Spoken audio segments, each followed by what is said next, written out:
हम जो डिस्कस करने वाले हैं वो डिस्कस करने वाले हैं centroid. Centroid of a triangle, किसी ट्रायंगल का सेंट्रोइड क्या होता है, कैसे कैलकुलेट करते हैं, कौन सा पॉइंट होता है। जैसे ये ट्रायंगल,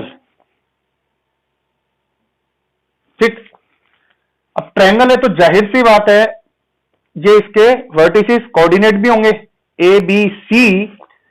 तो जैसे कि मैं बार बार कहता हूं, X coordinate Y coordinate, X coordinate Y coordinate, X coordinate Y coordinate.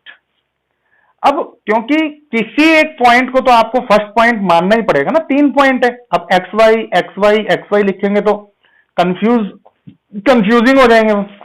तो x1 y1, x2 y2, x3 y3, ये सेंट्रोइड का कहीं ना कहीं मतलब होता है केंद्रक, राइट। बस ये ध्यान रखना है और भूल जाना है। तो हमें बार बार तो बोलना है सेंट्रोइड, और ये जो वर्ड है ना किसी ट्रायंगल से ही कनेक्टेड होता है। तो centroid of a triangle, centroid of a triangle होता क्या है? एक वर्ड होता है मीडियन। अब क्वेश्चन ये बनता है कि मीडियन है क्या। तो ट्रायंगल के किसी पॉइंट को, वर्टेक्स को पकड़ लीजिए तीनों में से, और सामने की जो लाइन है ना, जैसे बी के सामने की लाइन तो AC है, सी के सामने की लाइन AB है, तो A के सामने की लाइन BC है। उसका mid point, I repeat mid point, तो मिड पॉइंट को ये मिला दो, ये मीडियन होती है, मीडियन, ये मीडियन कहलाती है। कैसे बोला मैंने, क्या बोला कि ट्रायंगल के अंदर एक पॉइंट होगा, एक स्पेशल पॉइंट होगा, उस पॉइंट को हमें फाइंड आउट करना है जिसको सेंट्रोइड कहा जाता है। वो स्पेशल पॉइंट सेंट्रोइड है। तो आपको कुछ नहीं करना, ट्रायंगल के अंदर तीनों वर्टेक्स को बारी बारी से पकड़ लीजिए। अब मान लीजिए इसको ले लिया ना, तो यहां से सामने की जो लाइन है ना उसका मिड पॉइंट फाइनल कर लो, और मिड पॉइंट को ये बिल्कुल बीचों बीच का पॉइंट है ना, मिड, बिल्कुल मिड में आ जाओ। तो मिड पॉइंट को कांटेक्ट करो।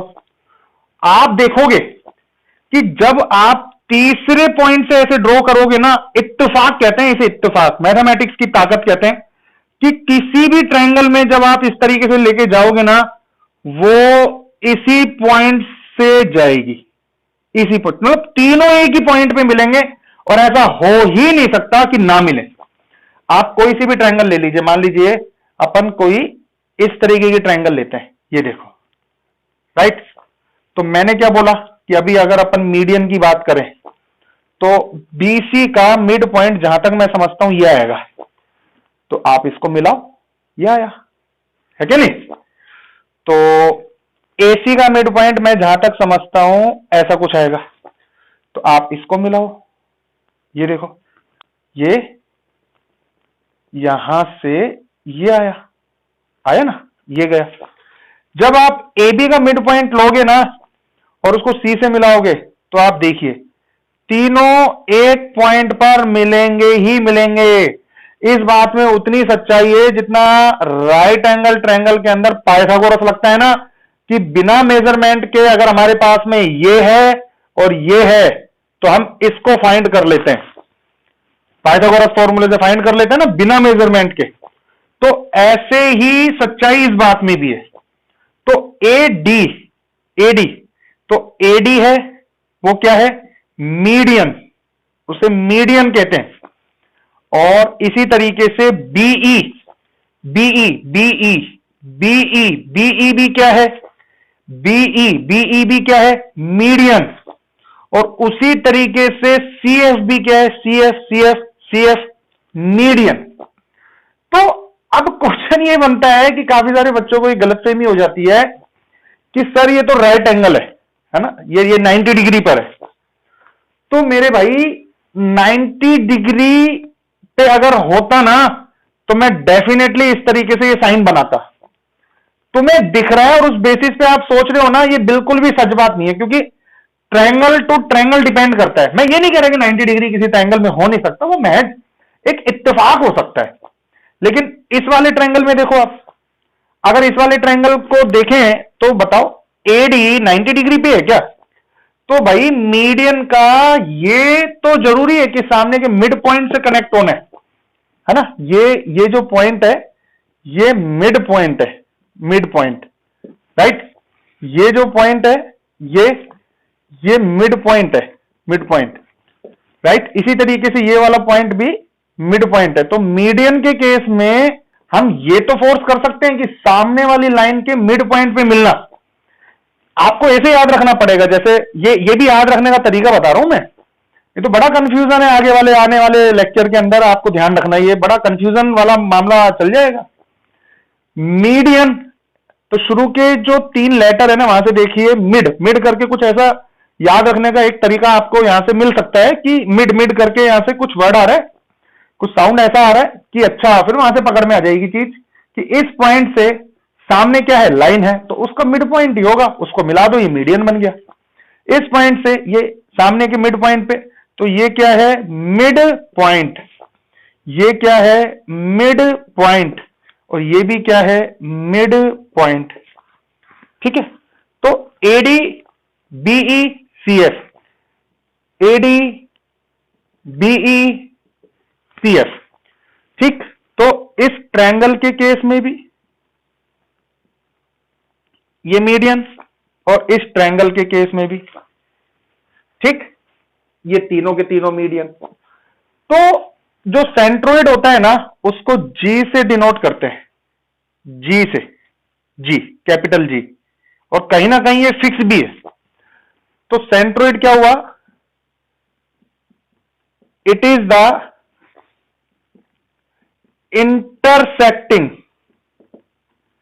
intersecting point of all the medians of a triangle, बस। और इसको किससे शो किया जाता है, डिनोटेड बाय जी। भाई फिक्स कर लो, इंटरसेक्टिंग पॉइंट का मतलब हो गया जैसे ये वाली लाइन और ये वाली लाइन, तीनों कहां आपस में एक दूसरे को कट कर रही हैं, जो तीनों का कॉमन पॉइंट है वो इंटरसेक्टिंग पॉइंट है। तो इन तीनों मीडियन का जो इंटरसेक्टिंग पॉइंट होगा ना वो इस ट्रायंगल का सेंट्रोइड होगा, वो इस ट्रायंगल का सेंट्रोइड होगा। तो इट इज मतलब centroid is the intersecting point of all the medians of a triangle और डिनोटेड बाय जी। और देखिए आपको एक बात और बताता हूं कि आप अगर देखेंगे ना, और गारंटी है ये सभी के लिए बता रहा हूं, सभी के लिए फाइनल है, सारे के सारे ट्रायंगल के लिए, ये किसी एक के लिए नहीं, सारे के सारे ट्रायंगल के लिए होगा ऐसा। कैसा कि यहां से लेके यहां तक तीनों में से कोई सा भी मीडियन ले लीजिए आप, जैसे बी से लेके ई ले लीजिए, ए से लेके डी ले लीजिए, या सी से लेके एफ ले लीजिए। अगर मैं तीनों मीडियन की बात करूं ना तो सबसे छोटा तो ये मीडियन है और सबसे बड़ा तो मेरे को सी एफ नजर आ रहा है, राइट। तो देखने से ही पता चलेगा कि भाई ये लेंथ, अगर इस पूरे मीडियन की बात करें ना सी एफ की, तो देखो सी एफ और उसके ऊपर जी है, तो कहीं ना कहीं इस पर सेक्शन फॉर्मूला अप्लाई हो सकता है। और ये जो जी है ना, ये भी देखना, मैं कुछ रिजल्ट बता रहा हूं, ये फिक्स है हर एक क्वेश्चन में, हर एक ट्रायंगल के केस में, हर एक सेंट्रोइड के केस में ऐसा फिक्स होगा। आपको देखने से ही पता चल रहा है कि ये वाला हिस्सा बड़ा है, मतलब सी से लेके जी का ये वाला पोर्शन बड़ा है और जी से लेके एफ का ये पोर्शन छोटा है। तो दो हिस्से तो इस तरफ रहते हैं और एक हिस्सा इस तरफ रहता है, और ऐसा हर एक मीडियन के लिए होता है।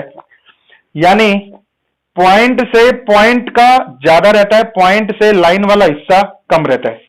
और वैसे देखने से भी पता चलेगा, ये देखो ऊपर वाला हिस्सा बड़ा है ना, तो ये हिस्से 2 होंगे और नीचे वाला हिस्सा 1 होगा, ये 2 पार्ट होंगे। अब आप कहोगे सर इसका मतलब क्या है, यहां से लेके यहां तक मान लीजिए इसकी लेंथ है 15, उसके 3 हिस्से करो, 5 5 5, 2 हिस्से इधर दे दो, तो डेफिनेटली ये लेंथ 10 होगी, ये लेंथ 5 होगी, गारंटी हर एक ट्रायंगल में, कैसा भी ट्रायंगल हो। ऐसे ही यहां पर आप देखो, किसी को भी ले लो, मैं यहां लिख करके दिखाता हूं, देखो आपको, देखो जो सेंट्रोइड होता है ना, इस वाले केस में देखिए, इस वाले केस में कि ए से जी, ठीक, ए जी अपॉन जी डी, तो ए से जी, जाहिर सी बात है बड़ा पोर्शन है ना, तो 2:1। इसी तरीके से अगर आप देखोगे, आगे देखे तो अब मान लीजिए ऐसे ले, एफ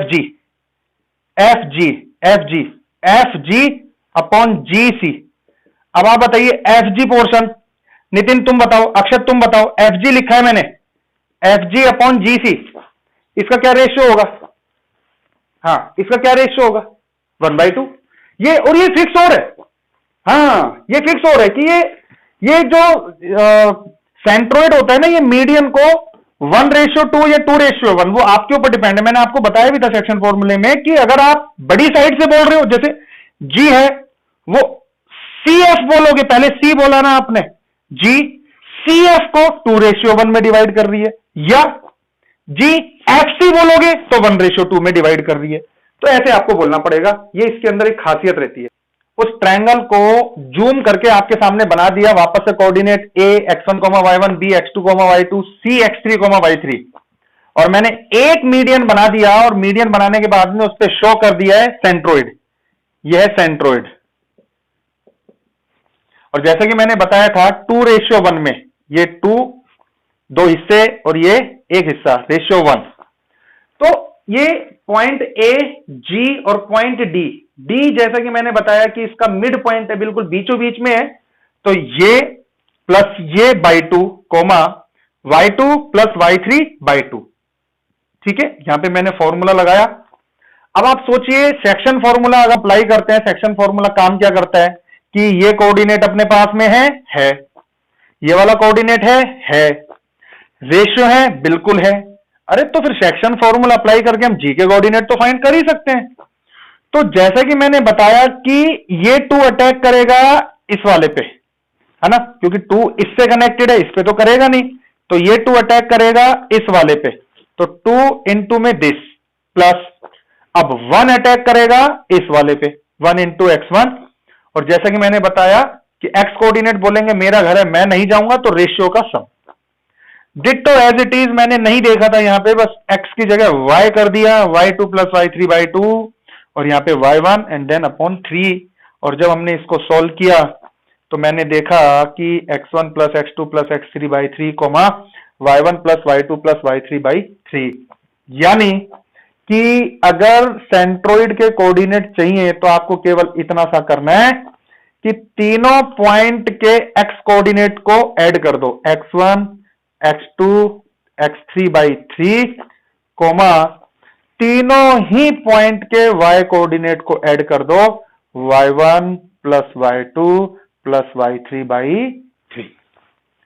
इतना सा, मतलब आप अब डायरेक्ट ये फॉर्मूला अप्लाई करके किसी ट्रायंगल के सेंट्रोइड के कोऑर्डिनेट को फाइंड कर सकते हो, सेंट्रोइड को फाइंड कर सकते हो, लेकिन उसके लिए जरूरी है कि आपके पास में ट्रायंगल के तीनों वर्टिसेस हों। अब देखिए, कई बार क्वेश्चन कैसे और ज्यादा पूछ लेगा वो कि तीनों के तीनों वर्टिसेस हैं, बहुत अच्छी बात है, x कोऑर्डिनेट को ऐड करना बाई 3, y कोऑर्डिनेट को ऐड करना बाई 3, x कोऑर्डिनेट को जितने भी आते हैं उन सबको प्लस कर देना बाई 3, y कोऑर्डिनेट जितने भी हैं उनको प्लस कर देना बाई 3। ऐसा भी हो सकता है कि हमें कोऑर्डिनेट ना दे, लेकिन इनकी इक्वेशन दे दे। तो बच्चों, जब इक्वेशन मिल जाएगी तो पहले उससे इंटरसेक्टिंग पॉइंट निकाल लेना, ये दोनों इक्वेशन होगी तो ये इंटरसेक्टिंग पॉइंट निकाल लेना, और इस दो इक्वेशन से ये वाला पॉइंट निकाल लेना। काम थोड़ा सा ज्यादा हैवी हो जाएगा, लेकिन रास्ता मैं आपको बता रहा हूं कि 2 लाइन की इक्वेशन से हम इंटरसेक्टिंग पॉइंट फाइंड कर लेंगे, ये इंटरसेक्टिंग पॉइंट और ये इंटरसेक्टिंग पॉइंट फाइंड कर लेंगे। और इंटरसेक्टिंग पॉइंट आने के बाद में फिर मैंने बताया ना कि सेंट्रोइड के कोऑर्डिनेट हम डायरेक्ट x कोऑर्डिनेट बाई 3 और डायरेक्ट y कोऑर्डिनेट बाई 3 करके फाइंड कर सकते हैं, और वैसे उसको निकालने का जो पैटर्न था वो ये वाला था। तो यहां से आप सेंट्रोइड को रेडी कर सकते हो। सेंट्रोइड जो होता है उसकी कुछ प्रॉपर्टीज मैंने आपको बताई थी, 2:1 में डिवाइड करता है, intersecting point of all the median के बारे में बताया था, फिर सेक्शन फॉर्मूला अप्लाई करके दिखाया था, सेक्शन फॉर्मूले के बारे में बताया आज। सेक्शन फॉर्मूले में भी जैसे कि मैं पहले भी बता चुका हूं कि तीनों के तीनों पॉइंट्स का एक लाइन पे होना जरूरी है, कॉलिनियर होना जरूरी है, और फिर लास्ट में हम पहुंच गए थे कि सेंट्रोइड अगर हमें किसी पॉइंट का कैलकुलेट करना है तो हम डायरेक्ट फॉर्मूला अप्लाई करके भी कैलकुलेट कर सकते हैं। ठीक है बच्चों।